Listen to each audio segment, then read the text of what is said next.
Marami kaming naging issue dun sa aming 18 years of being together. I do agree na bigyan ng second, third, how many chances pa yan hanggat kaya. As long as both partners, most especially kung yung nagkakasala din, is trying to adjust para to save the marriage. Kasi ang mahirap dyan, dun sa part na i-identify niya yung totoong nature ng problema. yes. Not yung, yung act ng pag-cheat. Ano Kasi yung nag-lead baka may doon? reason behind it. Medical, okay. Yun rin ang sakit pala. May sakit pala. Sakit Okay, pala naman, niya yun. may past experience siya, ganyan. Maganda magkaintindihan mo na kayo ano yung dahilan. Masyadong malalim yung topic na yan.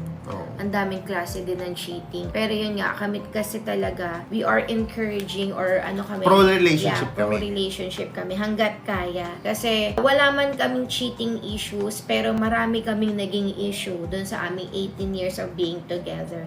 And talaga namang sangkatutak na din naman, support from our families, friends, advisors, para ma-maintain din namin yung aming relationship. And syempre, yun, guidance din.